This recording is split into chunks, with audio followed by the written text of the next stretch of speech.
रेशनचा माल काळ्या बाजारात विक्रीचा प्रयत्न उधळला। एलसीबीने बुलोरोसह लाखोंचा गहू तांदूळ जप्त करून चालकाला ताब्यात घेतले। परभणी जिल्ह्यात रेशनचा गहू आणि तांदूळ अवैधरित्या काळ्या बाजारात विक्रीसाठी वाहतूक करणाऱ्या वाहनावर स्थानिक गुन्हे शाखेच्या पथकाने रविवार दिनांक 28 जून रोजी धडक कारवाई करत बोलेरो पिकअपसह सुमारे 8,39,600 रुपयांचा मुद्देमाल जप्त केला। या प्रकरणी चालकाला ताब्यात घेऊन पुढील कायदेशीर कारवाईसाठी दैठणा पोलीस ठाण्यात हजर करण्यात आला आहे। पोलिसांकडून मिळालेल्या माहितीनुसार स्थानिक गुन्हे शाखेच्या पथकाला परभणी येथून गंगाखेडकडे MH22 AN 6332 क्रमांकाच्या पांढऱ्या रंगाच्या बोलेरो पिकअपमधून रेशनचा गहू व तांदूळ विनापरवाना काळ्या बाजारात चढ्या दराने विक्रीसाठी नेला जात असल्याची खात्रीशीर माहिती मिळाली होती। या माहितीच्या आधारे पथकाने परभणी गंगाखेड मार्गावरील शिंगणापूर फाटा येथून कालव्याजवळ सापळा रचून संबंधित वाहन अडवले।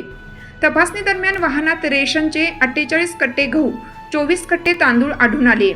वाहन चालक विनायक लक्ष्मणराव चाफळे राहणार महातपुरी तालुका गंगाखेड जिल्हा परभणी याच्याकडे रेशनचा माल वाहतूक व विक्री करण्याचा वैध परवाना मागितला असता तो सादर करता आला नाही। त्यामुळे पोलिसांनी पंचनामा करून वाहनासह गहू व तांदूळ असा एकूण अंदाजे 8.29 लाख रुपयांचा मुद्देमाल जप्त करण्यात आला।